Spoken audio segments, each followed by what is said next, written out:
The story of Rome's founding is actually the stuff of legends.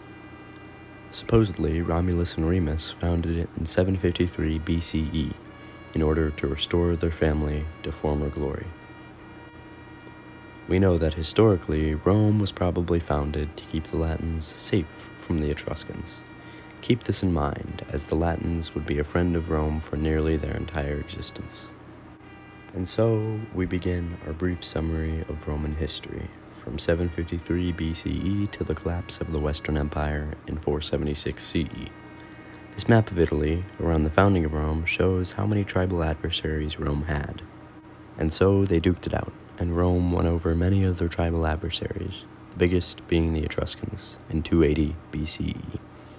But before the Romans had become kings of the Italian peninsula, it is important to note that they themselves had kings, from their founding by Romulus to the deposition of Lucius Tarquinius, who murdered his dad and ruled by his own will, which was a no-no in ancient Rome. In 509 BCE, Tarquinius was driven out by one Brutus, remember his name, and a republic was established, wherein two consuls, who took yearly terms, headed a senate of at least 40, but usually more than 200 old men that guided Roman politics. In 390 BCE, Rome was sacked by the Gauls and partially saved by a goose, and so began a grudge against these Gallic peoples. After recovering, Rome began to expand into the Italian peninsula and beat the Gauls back over the Alps and into southern France. They eventually secured control of the Italian peninsula and fought their first international conflict with Greece and Sicily, shoving them onto the world stage. Soon after would take place 3 Punic Wars against Carthage, in which Rome learned multiple good tactics. Number 1, have a good navy. Number 2, never underestimate your enemy. Number 3, if you can't win a battle, wait the enemy out. And number 4, generally don't let people ride war elephants down over the Alps to descend upon Italy. Specifically, people named Hannibal, who did just that after taking a hike from Spain to Italy and then losing after a Roman consul named Scipio went from the defensive to the offensive and attacked Carthage, Hannibal's homeland, then drove him out of Italy.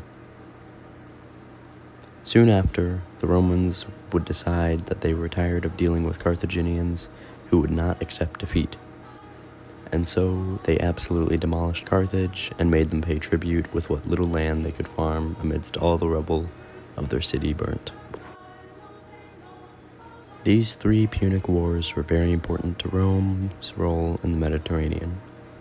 Soon after her Carthaginian victory, she would conquer Spain, Greece, Syria, and Asia Minor by 190. Keep in mind she also had Sicily, and so Rome became a major power player. As well as on the world stage, Rome was having some internal issues. Rome was long influenced by noble, wealthy families that were the original gangsters of Rome, called the patricians, who effectively ruled over the immigrants, the plebeians. The plebeians were, at first, mostly bondage debtors, aka slaves, to the patricians, but they slowly earned more and more equality, and by 300 BCE, they had the same rights as the patricians in the government, if not more. One of the ways that the plebeians held more power, in the end, is the tribune of the plebs, which was an office that had great influence but only a plebeian could hold. By this time, Rome was very corrupt, and the politicians that tried to help were murdered. Also around this time, which was 100 BCE, Rome had its first slave rebellion in Sicily, which was promptly ended. Then, the Social Wars kicked off, which was Rome's first civil war. It was between Rome and the other Italic tribes, who felt that they should have Roman citizenship. Rome said no, but then had to give it to them anyways in order to end the war. And so now, all of Italy had Roman citizenship, and this became a desire for many of her provinces. While the cruelty of Sulla could be a video in and of itself, he sparked the first actually large-scale civil war in Rome in 83 BCE, and then proceeded to declare himself dictator. go to Rome, kill all of his enemies, and then walk through the streets with his soldiers and kill anyone he wanted. He was dictator for 5 years and then died. From 83 BCE to the mid-70s, there were multiple uprisings all across the Republican provinces, but none proved very successful. There was also the famous Gladiator Revolt in 73 BCE, led by Spartacus, which was promptly put down by one Marcus Licinius Crassus. Remember this name. Crassus was assisted by one Gnaeus Pompeius, or Pompey. Remember this name as well. Pompey went on to conquer more of the east, specifically Pontus, which is modern-day northern Turkey, Cilicia, which is modern-day southern Turkey, Syria, and Crete. It was around this time that the Senate was noticeably weaker than the people's voice in Rome, which raised Marcus Porcius Cato and Marcus Tullius Cicero to power within the Senate. If I wanted to make this video an hour long, I would now tell you about the life of Caesar, but all you need to know is that by this time, he was the leader of the Populares, which was the People's Party in Rome. In 63, further civil unrest arose, called the Catiline Conspiracy, where one Catiline was a sore loser for the consulship and tried to murder Cicero and plunder Rome. He was stopped.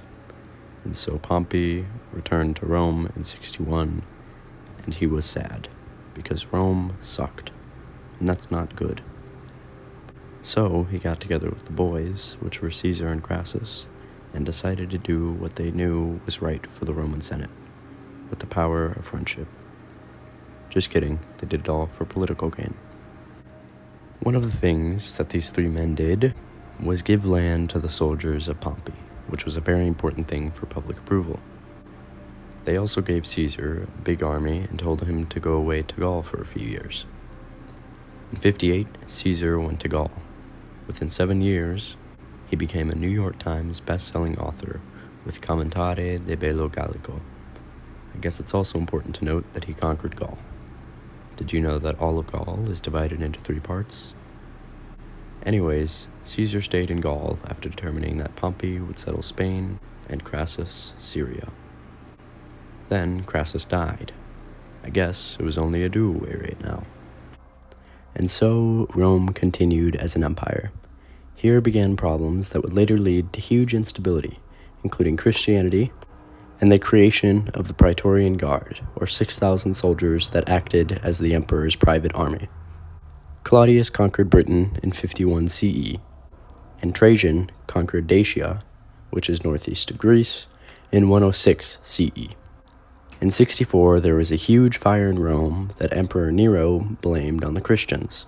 By 119, Rome was at its greatest extent territorially, and in 180, Marcus Aurelius died. He was the last of the 5 good emperors. With his death, Rome went on the defensive from barbarians at their borders. Little by little, Rome began to fall from the outside in, as the inside corrupted more and more within the armies and peoples. By 193, emperors were beginning to die without heirs and being elected by the army because they had the most power. From 250 to 267, the Roman Empire was attacked on all borders by all peoples. Diocletian, in 286 CE, split the empire between himself and a trusted general, east and west, in order to create a new check and balance system. Rome remained the technical capital but was mostly abandoned by officials. In 312, Constantine the Great converted to Christianity, and in 323, he became emperor, making Christianity legal. He founded Constantinople, which would later become the capital of the Eastern Roman Empire. In 410, the Goths took Rome, after having been pushing and pushing deeper into Roman territory for over 50 years. They then made peace, but in 433, the Huns invaded the west and ravaged the land. The barbarians, this whole time, still slowly invaded Roman territory and settled.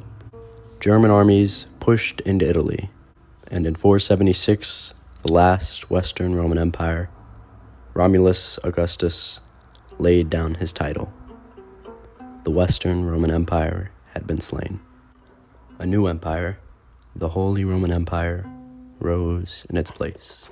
But it wasn't holy, nor Roman, nor an empire. The rulers were German, and within 500 years, it had no place in Italy. The East, with the conquests of the Arabs and the Turks, finally gave in 1453. Constantinople was sacked, Roman artifacts destroyed, the Roman people displaced. And just as many Roman people could say no longer that they were worshippers of the old gods after 330, by the late 1520s, you could find no man that could truly and wholly call himself a Roman.